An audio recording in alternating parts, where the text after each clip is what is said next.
To have passion in life is everything. What's your Everest? Oh, Is it yeah. that 200-inch buck? They just look so impressive when they're wide. Especially running away.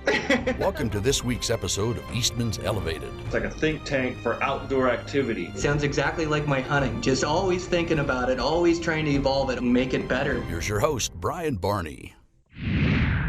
Hey, what's happening, guys? Got a brand new Eastmans Elevated for you. So this week on the podcast, I have back on my buddy, Josh Kirchner. So Josh is a great guy. He's a diehard Western hunter. He's based out of Arizona down there and hunts with both weapons, both his bow and his rifle. And he's just got really good, valuable insight into these Western hunting adventures.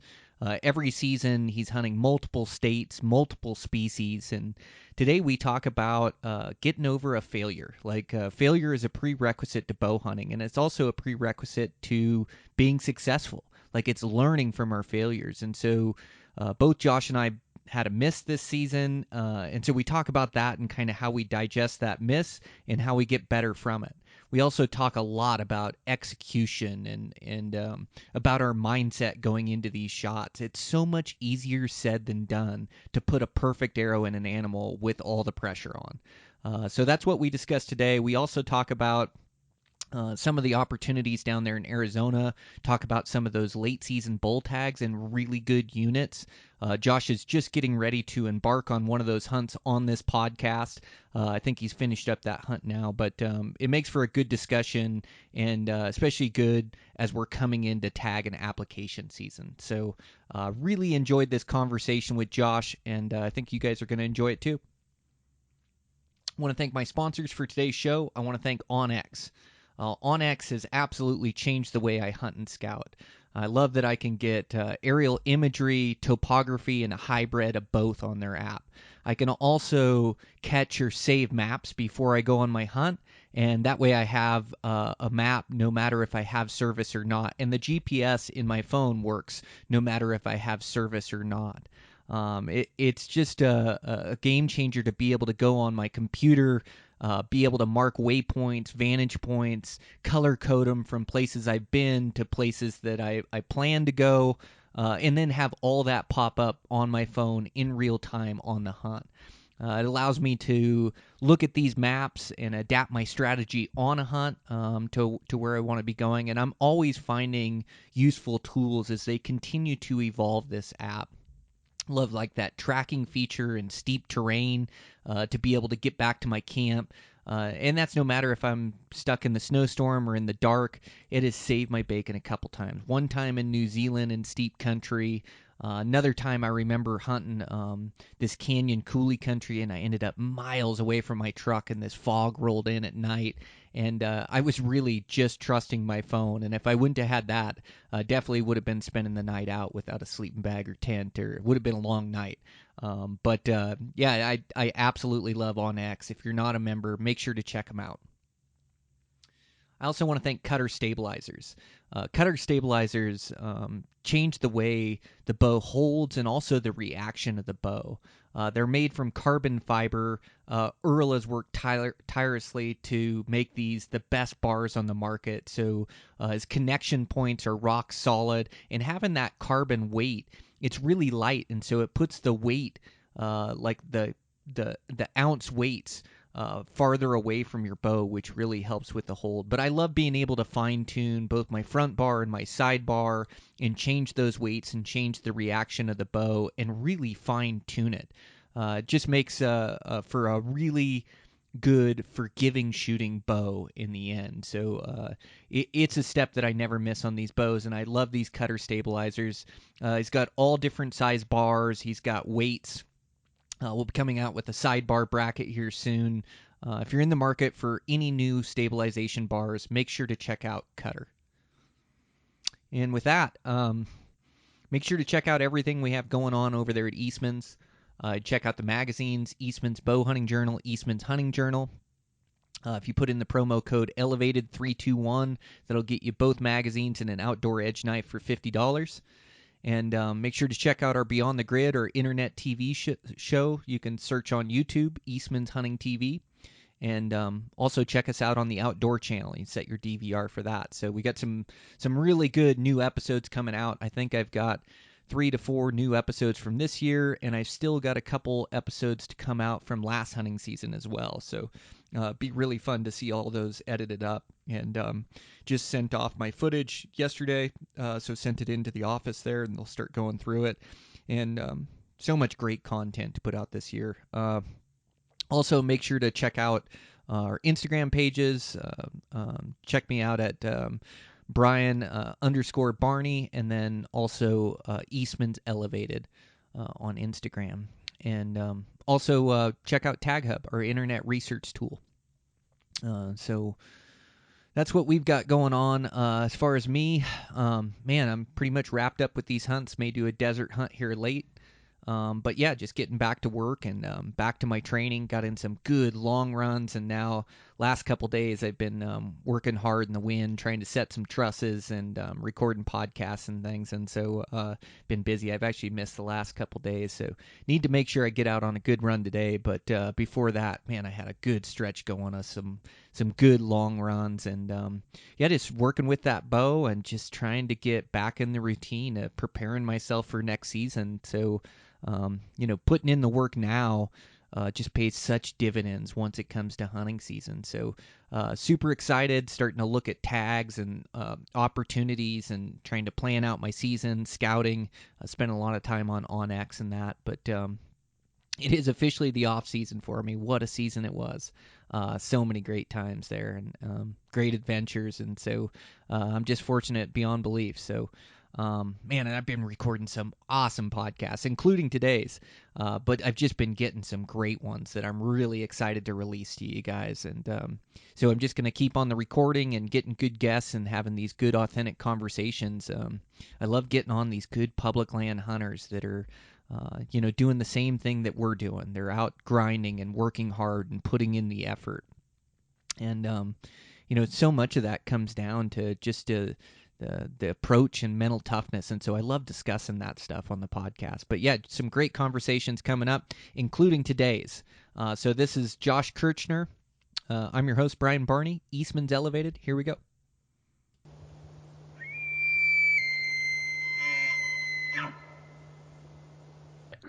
Right on, man. How's life? Good, man. How are you? Yeah, good. It's been busy here. It's always busy during hunting season, it seems like. Throw another endeavor in the mix, with work and family and everything else, and keeps a guy hopping. Oh, my goodness, dude. I know. I feel like I'm trying to fit 10 gallons in a 5-gallon bucket. Good. I'm not the only one, huh? Yeah, no. I mean, it really is a balance, right? Especially, you want to try to be a good dad and stuff and, be there for family, but also be productive and do the things that you want to do. Oh, it's so tough. You're right. It's such a balance. Like, thank goodness we've got good wives that take care of a lot of stuff as well. But yeah, it is. It's, just trying to be present too, when you are home, and not be thinking about the next trip or what happened on the last trip. And, man, it's definitely a balance for a backcountry do-it-yourselfer. Oh, absolutely, man.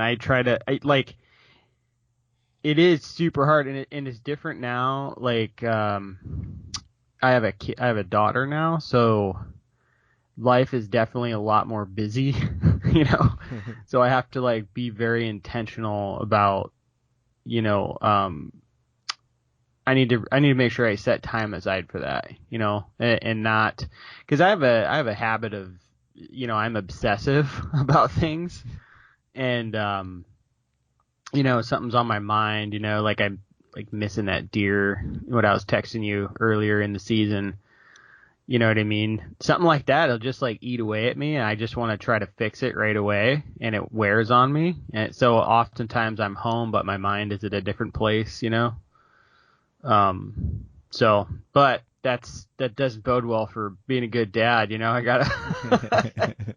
gotta be there for the kiddo and do house chores and, not completely wallow in my own tears from archery season. Dude, it's so true. You got to work hard to be present. It doesn't come naturally. And even though, I love my kids more than anything, more than hunting, more than any of my endeavors. Like it's still like I have to work hard to be present because my mind's always racing. I'm always thinking about, this issue or these things I need to get done or things I need to get ready, the next trip or the last trip, or like you say, those misses are just crushing for us guys. And especially like I know the work that you put in. Like you are constantly working to better yourself, and these backcountry tests, like they mean a lot to us, to be able to get the free time and go push our limits. And then when you come up short, like, and I'm only saying it because I came up short this year on a big Colorado trip, man, it just crushes me. I can't help it, it's like I try not to let it bother me, and I know, like, I can't let it eat away at me. Like, I've got to get back on the horse, and I've got to get out there hunting, and I know I'm a good hunter, and I know I can close a shot, but, dude, it just crushes me. Do you know what it was? What? When you missed, do you know what happened? Yeah. So, like, it was a combination of things. So I had snuck on this buck, just this epic stock. I came over like this 13,000-foot peak that took me a couple hours to work around, and I'd been hunting this buck for 5 days, and this was finally my chance. And I got in there and I set up where I thought he'd feed out, and then like pretty soon I see 2 bucks, his 2 running mates, and they're feeding out.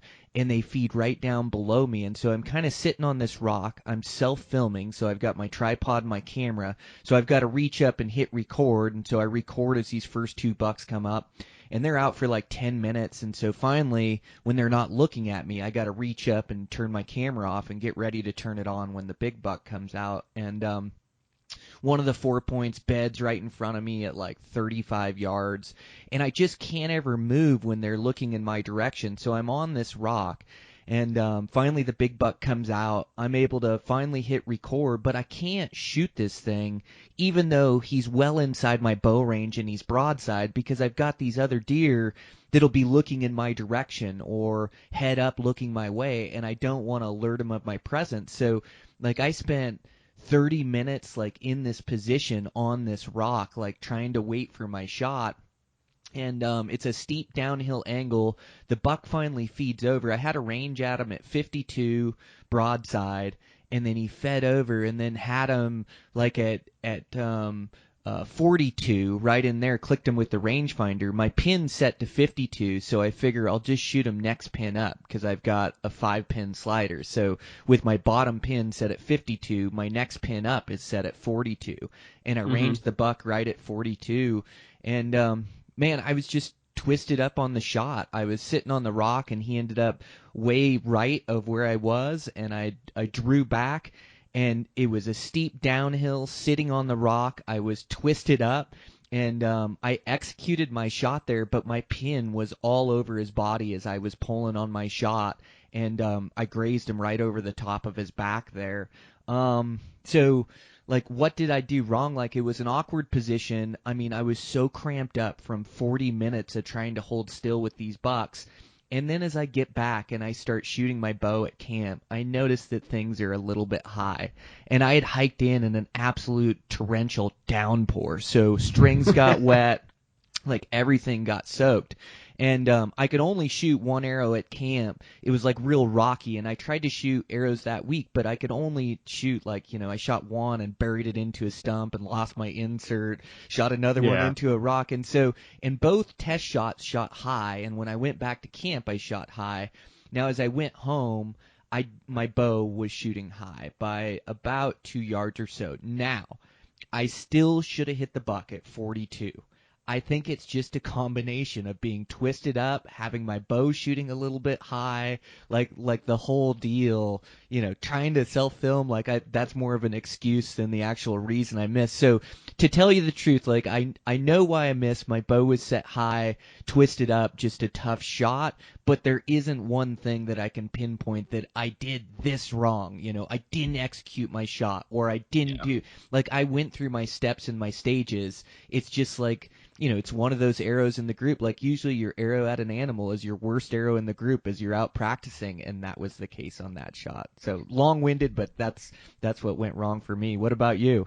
Yeah, no, that's why I wanted to, because you put a lot of time in, and whenever misses happen or bad hits, generally somebody that puts a lot of time in has an idea of what happened. So that's what I was curious about, and that's what really eats away at you, because when you know what happened, you're like, oh, dang it, dude, like something so dumb like that, like why did I do that, So for me, I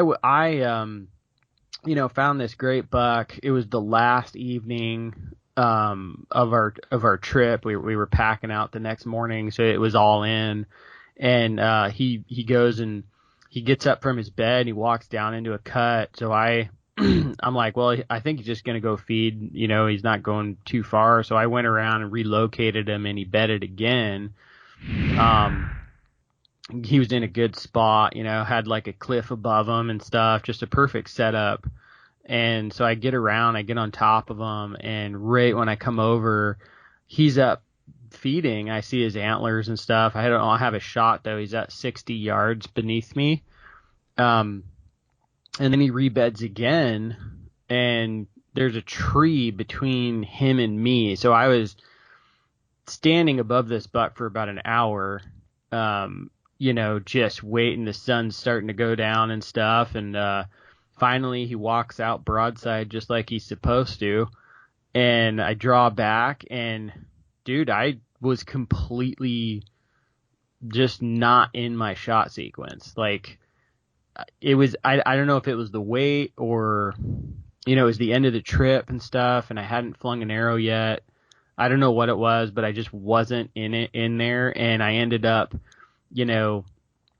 putting my pin on him, and just like you, how your pin was dancing all around on the buck, mine too, that thing was dancing all over the place. And, I executed the shot, and the shot felt good, but it went way right. And I was like, what the heck just happened? And buck runs off. And after sitting there and thinking about it, I was like, holy crap, I don't think I leveled my bow. And sure enough, I recreated the shot and went through my shot sequence and leveled the bow, and I was like, that is not how that last shot felt at all. I was basically just going off of, feeling instead of looking at the bubble. And once I leveled the bow, I mean, you have to like cant your bow into the hill, and it feels like you're not level, but you are. And, which accounts for me missing right, because that meant I was canted to the right. So that's what happened with me, man. And I look back at that, and it's like one of these stupid things, like, it's like, dang it, man. Like, something just as little as that, like, just, didn't come out heavy because of that. Oh, man. Yeah, same thing on my shot on that buck. It was so awkward when I drew back and I had to level. Like, I had to move my cam like 6 inches. It like you were saying, it feels really awkward. But yeah, it totally accounts for the miss, dude. That bow canted to the right like that, you're definitely gonna miss to the right. Like, no doubt about it. And like you said, it's like one simple step. And you work so hard for that opportunity. Like you were saying, towards the end of the hunt, backpack hunt, like you guys were all in, going for it. And you're working so hard to get this shot. And man, you miss one of those steps in your sequence, and it accounts for a miss. And it's, it's a bit like being in a car wreck, like when you get a shot at an animal, like trying to remember everything. But I think that's the most difficult thing, and it's not talked about enough, but staying present in your shot process, like when you get that chance at an animal. And I think that's like the next level, like when you really start consistently executing on animals, it's being able to stay present in that shot sequence. And I think it's it's like you said, you're working to get that shot, standing above him for an hour. And same thing for me. I'm waiting for this buck. I'm waiting for nothing to look at me. I'm so focused and in this present moment that I'd lose sight of that shot process. And you almost have to remind yourself throughout the hunt, throughout the stalk, that no matter what, I'm going to execute a good shot. No matter what, I'm going to walk myself through my steps. I'm going to draw. I'm going to center my peep, level, put the pin where I want it, and now I'm going to pull until that shot breaks. And when you do that, they die, but gosh, you miss one of those simple steps in there, and it's really easy to miss, and it's so tough to swallow when you shoot 10,000 arrows a year to get ready for that one shot, and then you get your chance and you duff it. And us as hunters, we pride ourselves at being clutch in those moments. So when we're not clutch, it stings pretty bad. It cuts pretty deep. Oh, dude, yeah, absolutely. Like, think back on all the practice arrows that you flung, and like that becomes, something that I took from that hunt was into my practice was I've been really trying to now be very present in my shot sequence, whereas before it was muscle memory, and that's all fine and dandy. Muscle memory is fine, but when you get into like a clutch situation, muscle memory, I feel like, will only take you so far, and I feel like really trying to focus on your shot sequence will keep you present in the moment, right? Like, it gives you something to think of that isn't the deer standing in front of you, and so that's what I've been trying to do, man. Like once I got back from that Utah hunt, I've just been like, just a very simple, like I've always had the same shot sequence, but I've been trying to like think of it every time I draw my bow back now, whether I'm shooting at a target or at the range, with my buddies or whatever, like that is what I've been trying to focus on to try to stay in it. So, you got an elk hunt coming up here. I'm leaving in like 3 days, so hopefully that'll all work out with that new mindset. Oh, right on, dude. You got a late season tag, huh? Yeah, I'm excited, man. It's a tag that gets kind of overlooked here in Arizona. I'm hunting these bulls down in the desert, man. Like, I was out scouting the other day, found a really nice 6-point that was pushing his cows around down in the prickly pears, like, I mean, it looks like javelina country. So, and I just love it. I hunting bulls down in there, I usually have it to myself because most people are going up trying to hunt them in the trees and stuff. But, it's fun, man, just glassing and, basically just hunting them like mule deer, and I mean, they're not bugling, but you're getting to hunt the same bulls. Like this unit that I'm hunting in, you'll have to wait, especially as a non-resident, I'm probably 15, 20 years to draw this unit for a September tag, but in November, I drew it last year too. So man, yeah, dude, I'm so interested in those late season, like, post-rut bulls, and especially, like you say, the units that you get to draw. You wait a lifetime to try to draw a unit like that during the rut, so you get to hunt these really good units with really good bulls in them. It's just post-rut in a tougher season, and I definitely want to talk about that. I just want to return back to that shot process, because I think what you're talking about is so important. Like, this is the next level for me. Like you were saying, I can't let myself go to autopilot. What happens in autopilot when I'm not thinking or I'm not present in my shot? What happens is that I'm trying to get this shot, and what I end up doing, or my biggest mistake, or like the hardest thing for me to get over the years, is to execute that shot. So like, I'll finally get on that animal and I'll draw back and I'll just go to autopilot. My brain isn't thinking at all, and I go back to this muscle memory. But the minute that my pin finds that body and those vitals, I have like this instinct to punch my trigger off, even though 100% of my shots in the off season I would never punch a trigger. So it's like I can't let myself go to that autopilot, and not that I didn't kill a bunch of animals punching my trigger, because I did. And it depends, there's a bunch of ways to shoot an animal, and command shooting your release is not a bad way to go as long as you can aim your pin and you're good at command shooting. It's not a bad way to go. But for me, it's not the most accurate shot I can make, and I've dedicated myself to making this accurate shot, which is like a back tension shot, to pull on my release until the shot breaks. I shoot better groups that way. I shoot more accurate that way, and I practice that way. But I had a hard time transitioning that into animals, because in the excitement, I'd go back to this muscle memory, pin would find body, and I'd make a shot, and I killed a bunch of animals doing it, but I'm just not as accurate, not as precise, not able to like really pick that hair, pick that spot.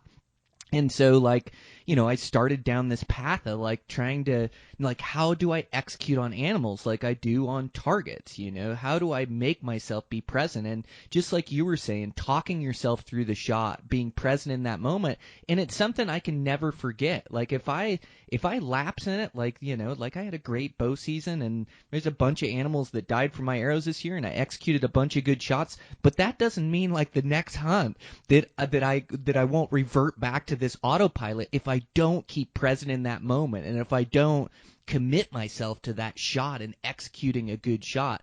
And I really think that's the next level of bow hunter, is when you can execute a really quality shot in the excitement in that moment. That's what makes you clutch, and that's when animals really start to die. And that miss was probably the best thing for me. I took a good Nevada buck before that, but after that miss, and I didn't do anything wrong in the execution, it just hurt me. It was just man, I just know that I can execute a better shot, and I had a bunch of season left and reset my brain, and all of a sudden able to put down a good bull, good late season muley, good antelope, season came together for me.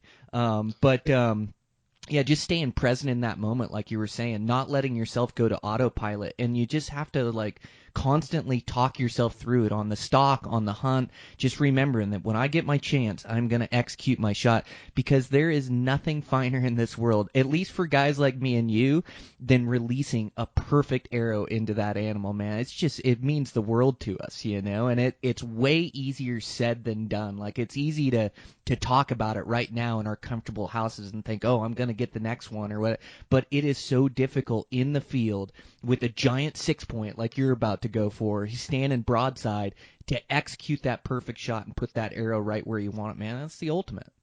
Yeah, no, it's unbeatable, man.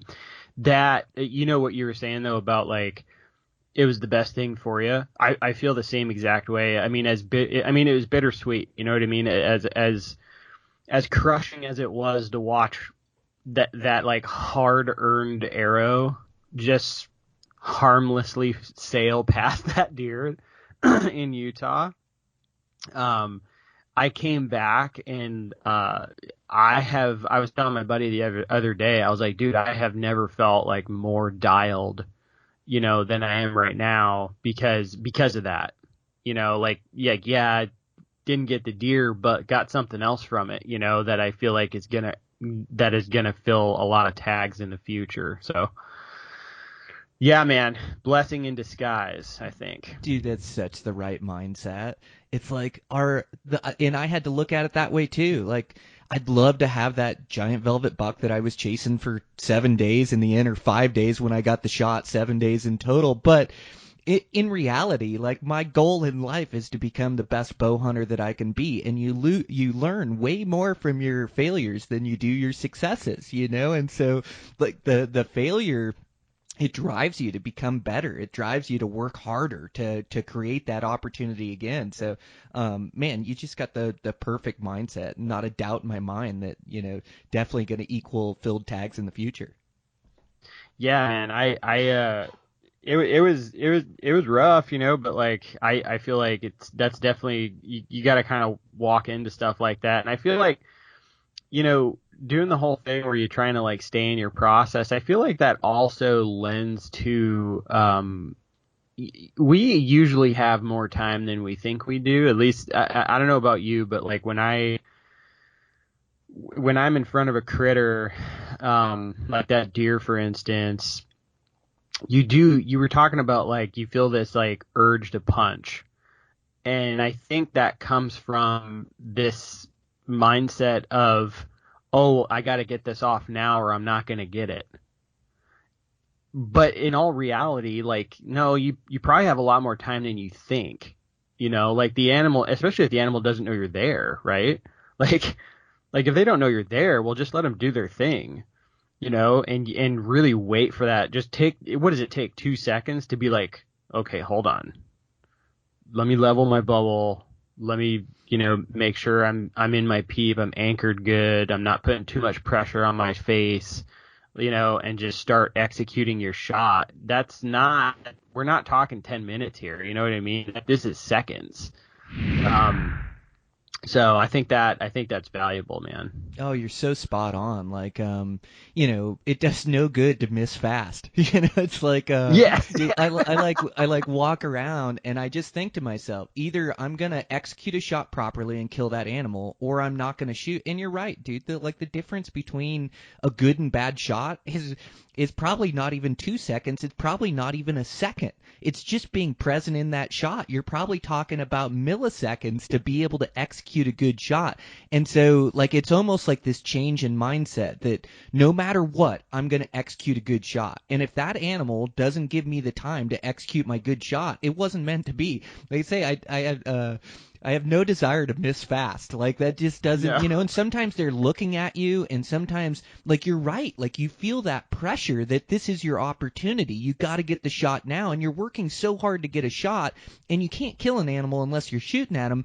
But in that same breath, like, the animals that you kill, they're probably going to stare in your direction till your shot executes, whether it's a good or a bad shot. Like, you just have to walk around with this different mindset of, I'm going to execute properly and do my part. And if the animal doesn't give me time, then it's not meant to be. But, I'm not going to hurry or rush my shot and rush to miss, because I hate missing and it cuts me deep, So I'm going to execute properly on my side. But you're right. I think we have more time than we think. There's like this, man, it's just like this immense pressure, like this fleeting moment that this animal's going to move. He's going to get out of the way. He's going to get it so he's not broadside or whatever the case is. And you're right. Most of the time, you have time on your side. And animals look and stare in the direction of danger for minutes sometimes. And, I know I've been frozen for 10 minutes before, in bow range with them staring in my direction. So you have time. And, like you say, the difference isn't but a second of making a good and bad shot. So you just have to commit to always making a good shot.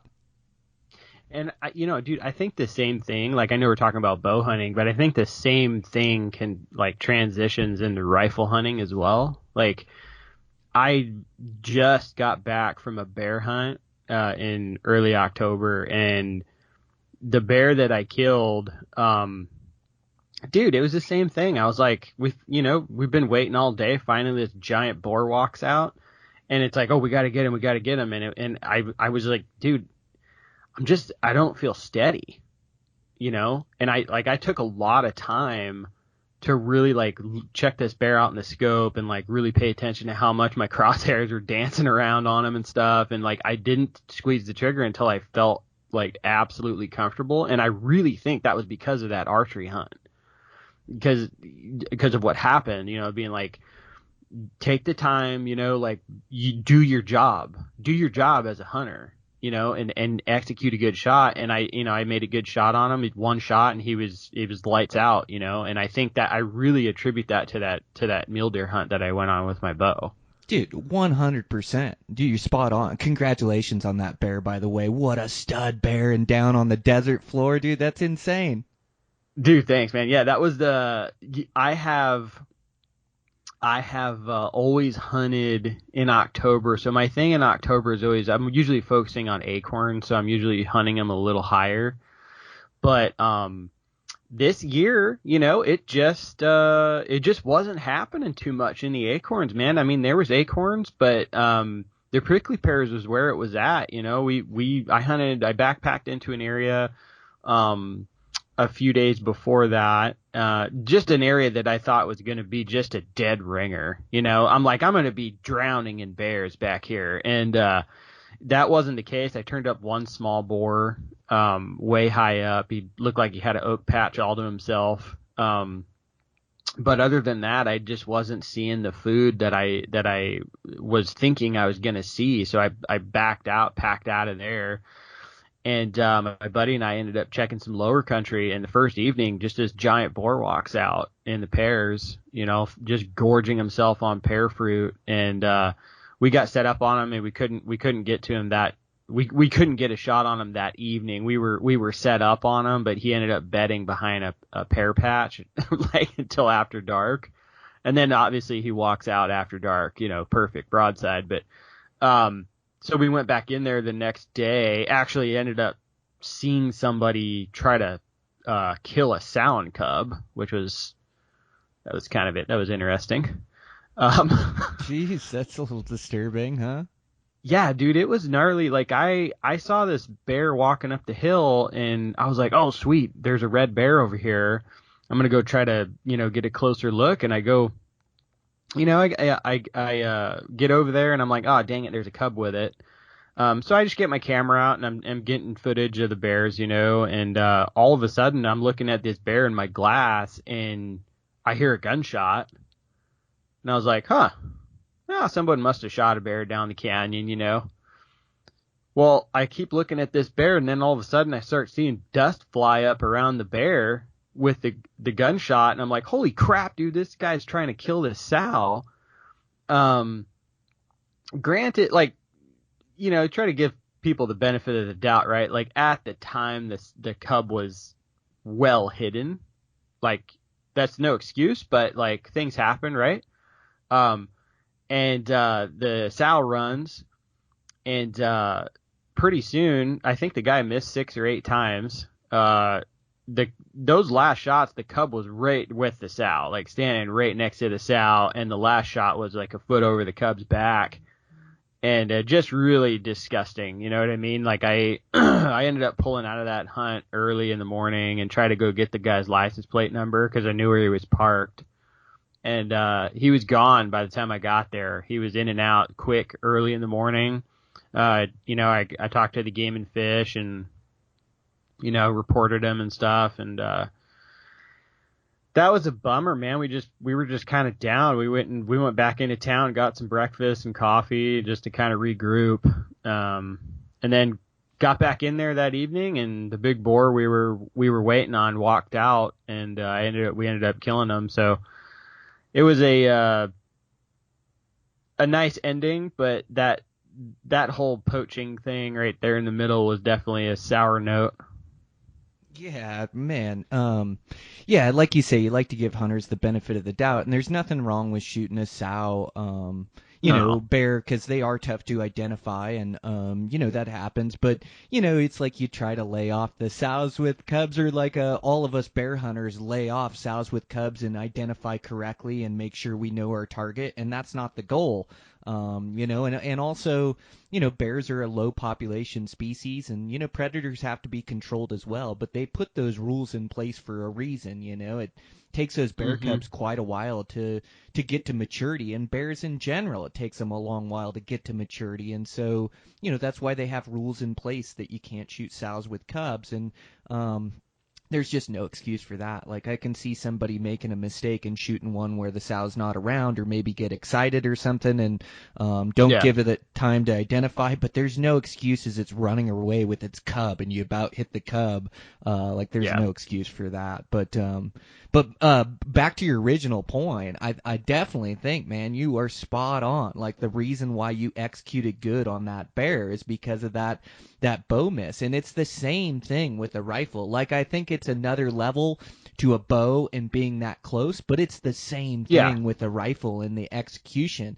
And I've seen a bunch of capable shooters miss really easy shots with the rifle, and it's that same thing of those crosshairs find the vitals and jerking that trigger, or just not being steady like you, like way to be present in the moment and realize, hey, my crosshairs are moving around, like I got to get a different shooting position, or I've got to breathe here. I'm not going to just squeeze a shot to squeeze a shot. I want to put it in the right place, and you stayed present in that shot. And it's way easier said than done to execute a good rifle shot, but being a bow hunter makes you an extremely good rifle hunter, and Yeah. and definitely like that was, I'd rifle hunt with my girls or my dad or whatever, and able to talk them through shots better, able to squeeze the trigger and keep them present in the moment. And I know it's been a long time since I've been bow only for a while, but I noticed that, when I really started commit myself to my bow, my rifle shots, they became they became easier to execute a good shot. Now all of a sudden I could stay present in my rifle shot, and I could get set up, and I could let those crosshairs swim around those vitals as I squeezed on the trigger instead of trying to choose now, and trying to make it go. Right. So there's no doubt in my mind that bow miss and you like evaluating everything, staying present in the moment, like that's the reason you were able to make that rifle shot, man. And it's not easy to do. It's like you think people think with you're walking around with the rifle it's an automatic. It's not. You still have to execute a good shot. You still got to stay present in that moment. And like I say, I've seen a lot of good hunters miss a lot of easy rifle shots that are well inside their capabilities, and I've watched them totally miss the animal. It's that the buck fever is real, like whether you got a bow in your hands or a rifle. Oh, dude, I was shaking like a leaf on a windy day, man. Oh, he's a great bear, dude. I can see why. Like, it's why we do it. Like, there's something in our DNA. There's something that's tied back to our ancestors. The reason we survived as humans is because we were able to procure meat, and that excitement comes from the chance to procure that meat. And there's something tied to our DNA. Like, there's no feeling like it. Like, I haven't gotten an adrenaline rush like I do when I'm bow hunting or when I'm rifle hunting or whatever the case. When you're gonna get a shot, like that adrenaline rush, like that's hardwired in our DNA from some point in our ancestry. It's like there is something there that's unparalleled in anything else in life, at least for guys like me and you. Oh, dude, I'm telling you what, like when that moment, because there's a moment, right? Like where you go, oh, this is going to happen right now. Right there, it's as if like your heart hears that and just starts beating your chest, man. Dude, it's so true. And I get excited hunting with other guys, but it's wild how the excitement comes from when you're going to get a shot. Like, I can be hunting with my buddy, and we can be hunting a good 4-point buck or a good 6-point bull, and if I'm not the guy shooting, we've already decided he's going to shoot, man, I can just keep so calm and collective, and I can be the calm one in the group to make decisions. But it's wild when you're the shooter how much more that adrenaline affects you. All of a sudden it gets tough to walk, like it's tough to sneak, like you're like it gets tough to execute. Like that adrenaline rush is real, and you're right, it comes from like knowing you're going to get a chance and going to get an opportunity. And I really think it's like tied to our DNA somehow, like because that adrenaline rush is unreal. Yeah, no, there's nothing like it, man. That was and for me, I don't know about you. So when I'm like stalking an animal, I tend to not get as worked up. Like say, like for instance, like if a deer, like coos deer, for instance, like coos deer, I do a lot of like run and gun spot and stalking for them during the rut. I don't really wait for those things to bed down at all. If I see a buck rutting does, I just head over there and try to get in the mix of them.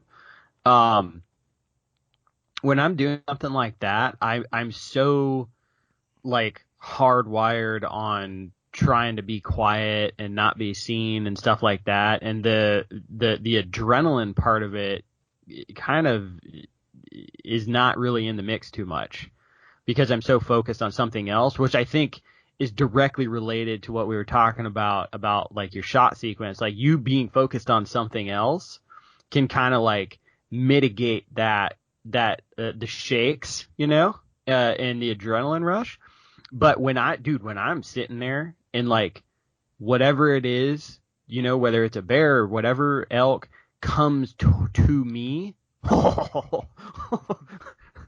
that's when I start shaking, man. Like ambush hunting is like really, and it's not like I'm not saying just sitting in a tree or anything like that, but if you like stalk into an animal and then, you get to that point where you're like, okay, I'm just going to wait here for them. And then all of a sudden they start working their way towards you. That's what gets me fired up, man. I don't know. Like I start shaking a lot.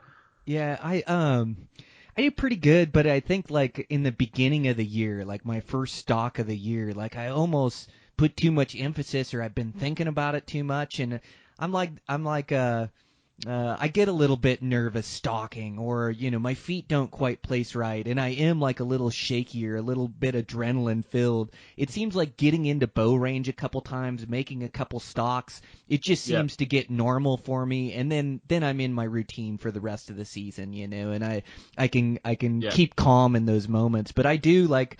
I think, I also get a dose of adrenaline when I find a big buck through the scope. Like all of a sudden I'm looking through the scope and it's like I'm shaking or shivering a little bit. I'm like, man, it's not that cold. I don't think I'm shivering from the cold. Like I'm shivering from that adrenaline rush I'm getting through finding that buck through the scope, knowing I'm going to get a chance or an opportunity.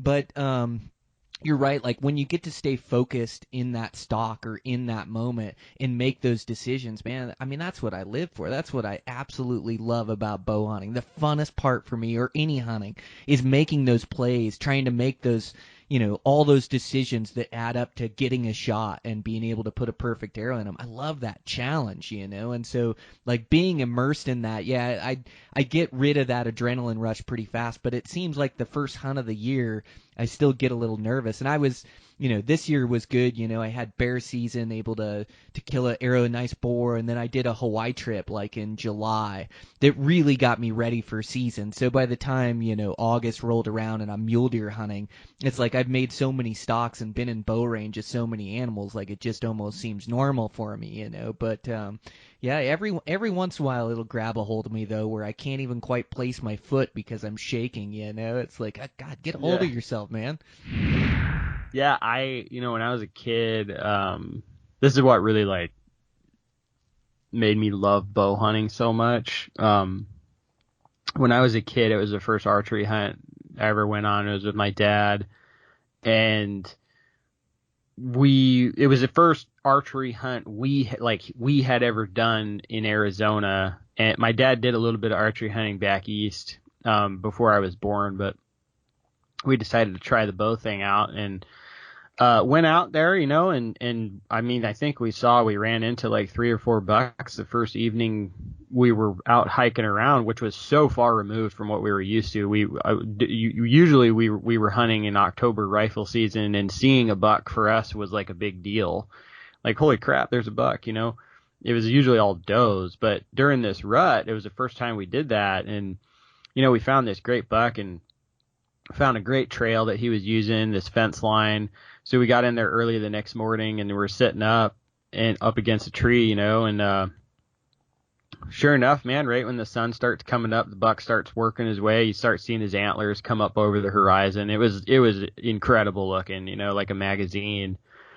And that deer walked right at me. I think I was 14 or something like that. That deer walked right at me, and I remember seeing he had this gray patch on his back, and I remember seeing his breath in the cold air. He walked past me at 10 yards, and I feel like I forgot I had a bow sitting in my lap. You know what I mean? Like, my dad was like, "Why didn't you shoot him?" And I was like, "Yeah, I don't know." It was just, and like from that, I was like, "Holy crap! I need more of that." So that's kind of what did it for me with bow hunting, just being that close, and they kind of take hold of you, after. But like you were saying, after you do it for a bit, you kind of get used to it and get, are able to negotiate your way through the nerves and stuff. But there's nothing like it. Yeah, I love when you're Like it's almost like a flow state. Like when you get a chance at an animal and you're on a stalk and you're thinking and theorizing and what's your approach and where's your footfalls, what's the wind doing? Like I love being immersed in that moment. Like they're like some of my favorite moments in life. Like I absolutely love like that test. And those critters, their instincts are so keen, and there's a million wrong decisions you can make, and you get busted, and the whole thing's over. And I still mess up stocks, or I still make mistakes here or there, but God, I love being in that flow state of when you're just thinking and reacting, or like you were saying on those PostRut, how you don't wait for them to bed, you just work into them and you adapt to the situation which you're given. And so you're relying upon your instincts to pick up those deer before they pick up you, to come over ridge lines and to see them first.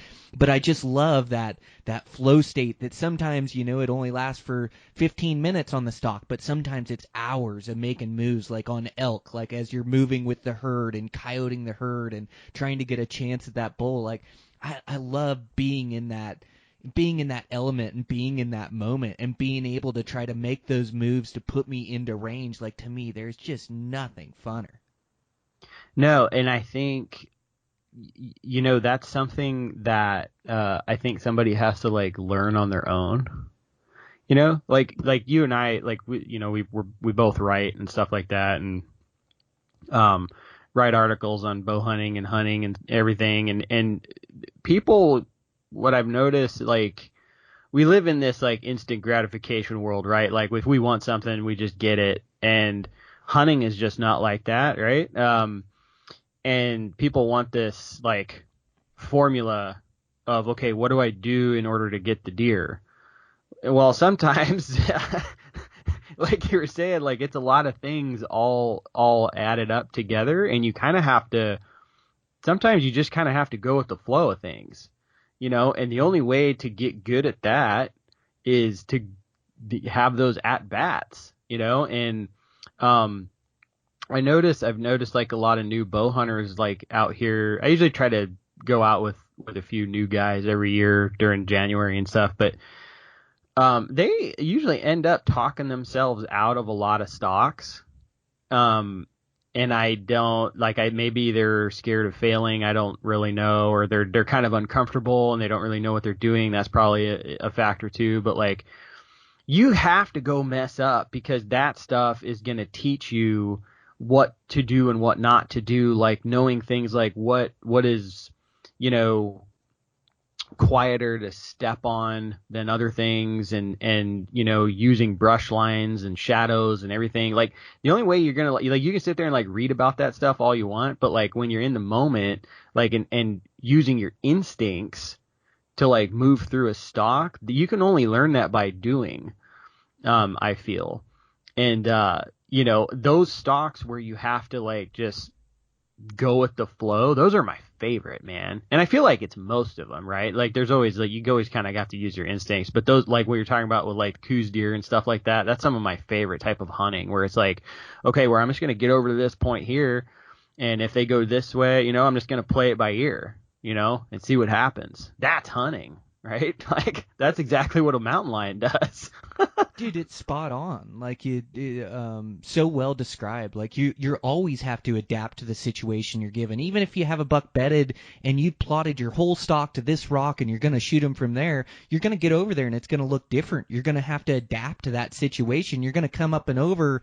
Like I was on a really good buck the other day that I thought I'd shoot right in his bed 2 weeks ago, and I got over the top of this bench where I thought I'd shoot him, and all I could see was his horns. I couldn't see his body. Like all of a sudden now you need to adapt to the situation you're given. And you're right, like experience is the best teacher, and really it's the only teacher. Like we're in the information day and age, and what's nice is that you can read. You're a great writer, by the way. I love your writing, your book. What's your book called again, Josh? It's called Becoming a Backpack Hunter. Yeah, it's a great book. You're a great writer. And I think you can shorten the learning curve this way. Like, I think you can listen to these podcasts. I think you can read these books. I think read these articles. I think you can shorten your learning curve and know more what to expect. but Yep. you can't take out the experience factor. Experience is everything. Like experience will teach you, and then now you use those things that you've learned or that you've thought about. Now you get to put those in play and see how they work. And we all have to develop our own styles of hunting, whether we're really patient or we're really aggressive, or a mix and match of those of the moves we're going to make and the situations we're looking for. But there's no substitute for experience. Experience is the absolute ultimate. You have to get out there and you got to go for it, and you got to make mistakes. Like I tell people too, like see the success I have with the bow and arrow. The only reason I'm more successful is I've failed more than most guys. I've made every mistake under the sun. I have messed up every different stock from every different shot. I have messed up on giant bulls, giant bucks. So don't feel like you're alone out there when you get a chance at a giant buck and you mess it up. I've done that 10 times, probably 100 times, Like I have failed a bunch, but through those failures you learn. Through that experience you learn, and you hone these instincts, and you get really keen in the forest. Like now, all of a sudden my decision making, I've got, 1,000 different stocks to draw from, and I don't have to think about all of them. It just goes into this like natural decision making, these instincts of trusting myself, what to do, what's right and what's wrong, when I feel it's time to go all in. And you're right, like new hunters, they do a lot of second guessing. They're looking for this perfect situation, and then they're thinking, no, this isn't it, or no, this is it, or I should do this, but no, I can't do that, or there's all this guessing whether they're right or whether they're wrong. And really, you just got to go in and mess it up. Like you got to just go in and try. You got to go in and hunt. Give yourself a chance in there, and you're going to mess up a bunch. But eventually, you're going to start to hone those instincts where you make good decisions, and it's going to come together for you. And when it comes together and comes together time after time, and you fail time after time, like this all just goes into building this hunting skill set to where now, when I get a chance at a big critter, like, he's probably in trouble because I've got all this experience making stocks that I've honed my instincts to a place where I make really good decisions, and I know, I can execute my shot when I get in there close. But this all comes from, 25 years of committing myself to bow hunting and also being out there as much as possible. Like I bow hunt all the way from, pretty much year round at this point when you count bear season, but at least, 6-8 months out of the year, I'm bow hunting something, and my skill set comes from all this experience. That's where my instincts get sharpened, and you can't read that or listen to it. You can shorten the learning curve, but you got to put it into play. You got to put it into practice. So man, you couldn't be more spot on. Yeah, I think all the content is really good, for perspective, and I think it's also super inspiring, like I know when I listen to you talk about bow hunting, even when you're solo, dude, I'm ready to rock after that, man. I'm so in it. Like I'm ready to go out. I'm fired up to go hunting, but, being afraid of failing. Like I have, like there's a buddy that I've been taking out the past 2 years, new bow hunter. The guy really wants to, he's yet to arrow his first animal. He's missed a few, which I told him, I'm like, well, that's how it should be. You can't just go waltzing out there, putting it through the lungs on the first go, you got to screw up, and, he really wants to be good at the bow hunting thing. And I'm like, but he doesn't like, he's not willing to like dedicate himself to it 100% yet, which is fine. That's okay. But the point is, what I'm trying to get at here is if you want to be good at something, you will. It's just because if you want to and you dedicate yourself to it, and then at that time, it's just a matter of time.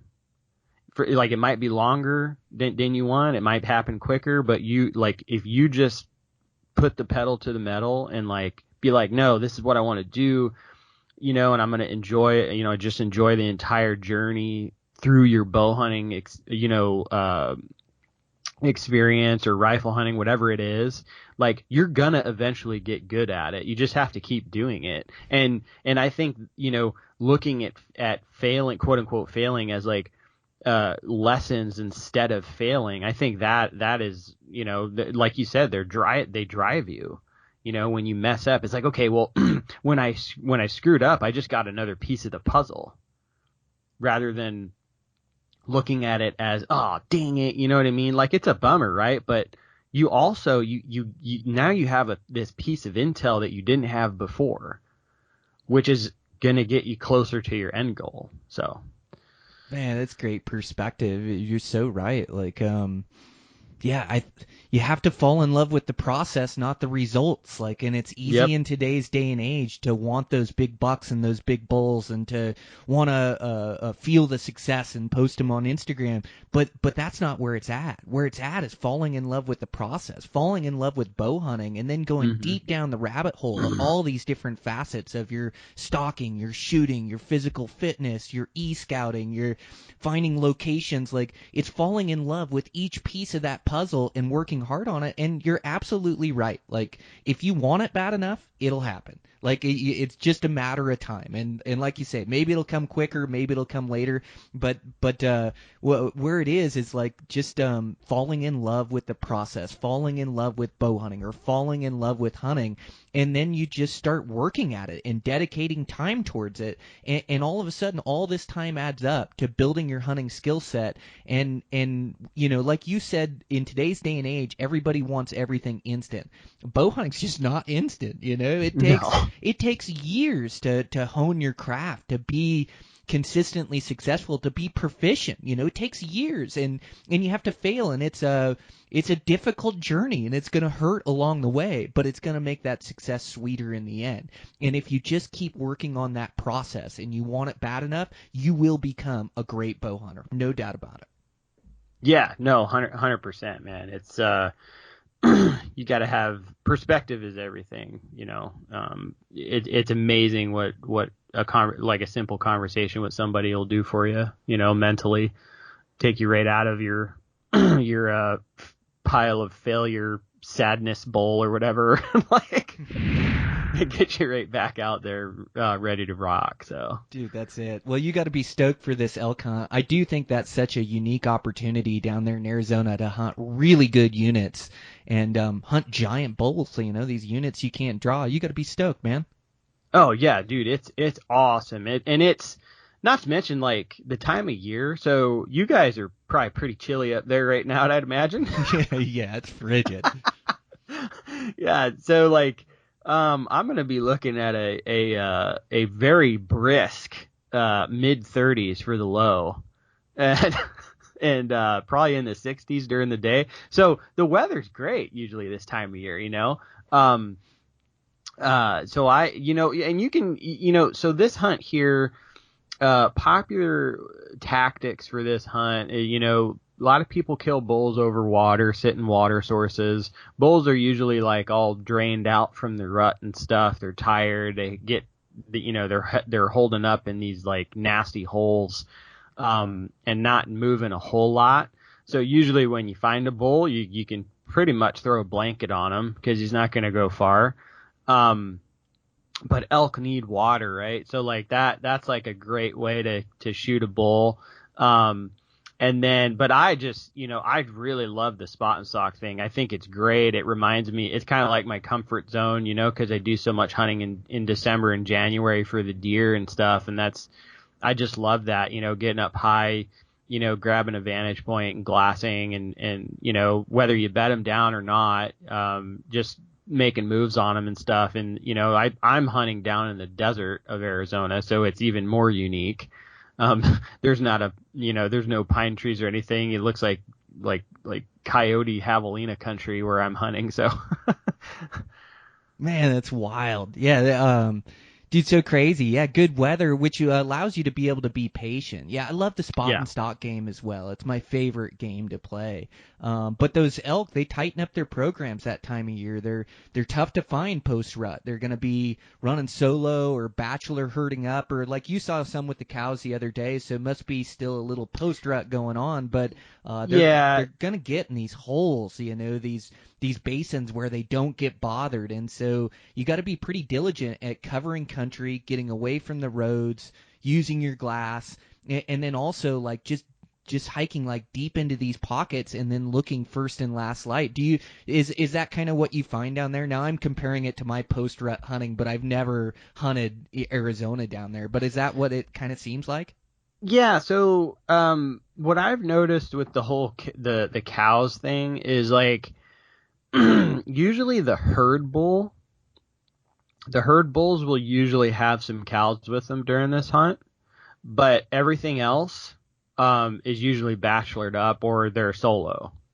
Like I saw the other day, I saw like a solo raghorn, hanging out by himself, and then I saw, a big 6 point, and he had like 10 cows with him, and that's been pretty consistent with this hunt I've done in the past. I've helped buddies on it. I think I've been on this hunt now for 3 or 4 years in a row, whether it was me having the tag or somebody I knew, and that's usually what happens. And when you do find them, though, like last year, I found a great bull at last light, and the next morning he was probably 10 feet to the right of where he was the previous night. They're just not covering a ton of country, and they do get held up in these nasty pockets. And so covering country, like if you're not seeing anything during this hunt, like if you set up and you glass, you're not seeing anything, you need to move. Because they're not there. Like, you know what I mean? Like elk stand out pretty well, you know what I mean? They're not like, it's not like the gray ghost, Yeah. But they're not covering a lot of ground and stuff. But if you get into an area another thing I've noticed, like if you're hunting kind of a transition area, where they're kind of transitioning to their wintering ground, which is kind of like this area I'm hunting, I've noticed throughout the hunt that more bulls will show up as the hunt goes on, as like, maybe up north gets like a snowstorm or something like that, and it pushes them down a little bit, right? There's like a wilderness, nasty wilderness right around where I'm hunting that elk will summer in, but then they'll come down out of that for the winter. So it's very weather dependent too, I guess is what I'm getting at. And so you can have more and more bulls filter into areas as the hunt is going on. So. Oh man, sounds like a riot. Like the only thing you don't have is you don't have the bugling, but you've got you use your eyes, which you being an Arizona guy, you guys are really good with your glass and tripoding up your binos, and not that you need to for elk, like you say, they stand out pretty good, those bleach blonde bodies, but yeah, hunting them late season I think is all about the glass, all about putting your eyes on them and seeing them and then making moves from there. And I know like around here we get into our general rifle season this time of year, and so they've got 5 weeks with rifles that they can go hunt all our bulls on this public, and there's like 19,000 non-residents, and I'm in one of the most popular drainages to go hunt elk, and so these bulls get really crafty at hiding, this time of year. Mm-hmm. And there's a bunch of good bulls. When I killed my bull late in the bow season, I caught some of that weather too. We caught a huge snowstorm and able to kill that bull.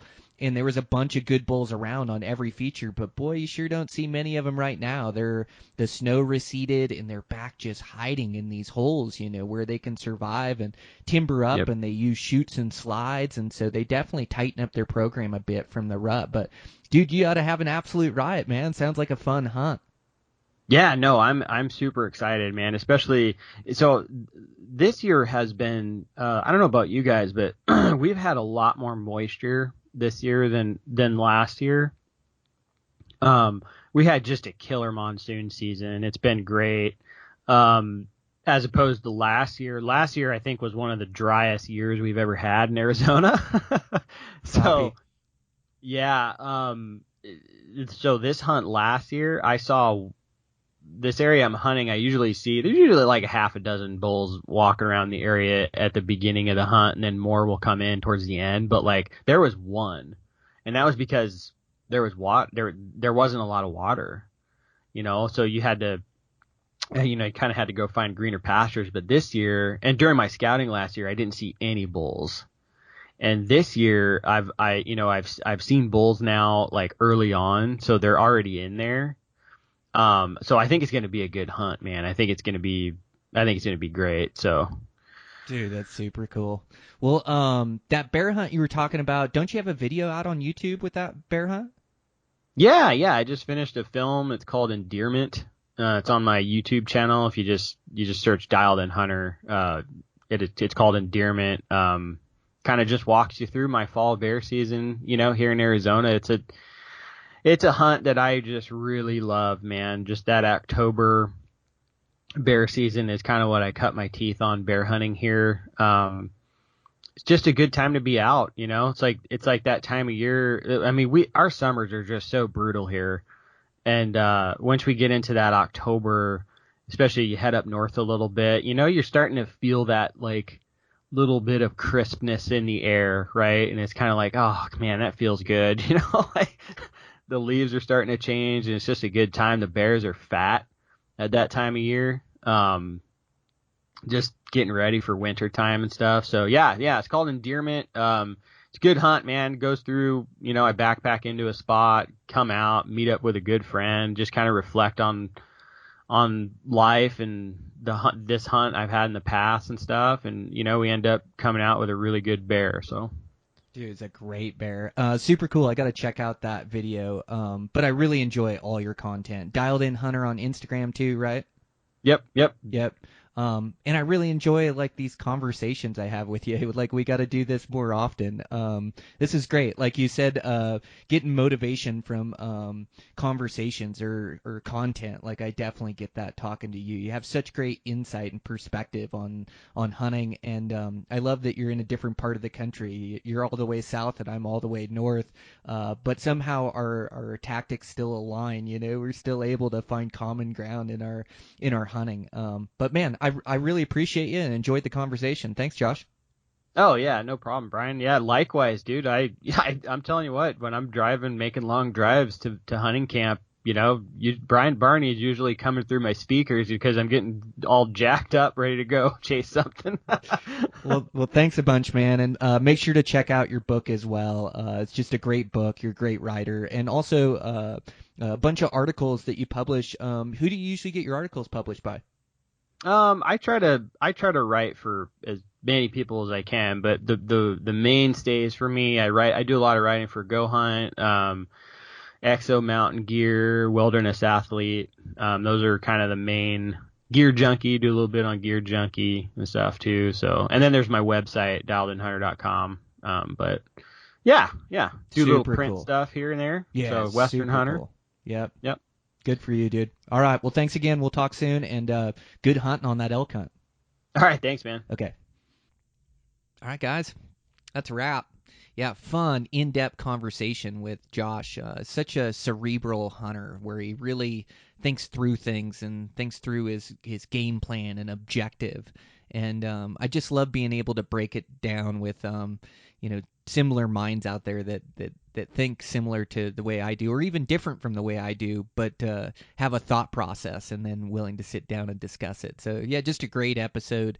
Really enjoy Josh. Make sure to check out his book and everything he does. His writing, social media is great, and the guy's constantly going for it and constantly has a good attitude. So I really appreciate that guy. And make sure to check out everything we've got going on at Eastmans. Also, check out our sponsors. Sponsors for the show, again, are On X and then Cutter Stabilizers. Really like that Earl Stroll. I got to give him a shout today and catch up to him. But just a great guy building great products. And, man, with that, just trying to get back into the upper body routine, too. Been getting my miles in here. Missed the runs last couple days, but I'll get in a good one today. But just trying to get back to that lifting that upper body and strengthening my back and all that necessary stuff to carry a pack. But just kind of getting back into the routine as it's been hunting season here.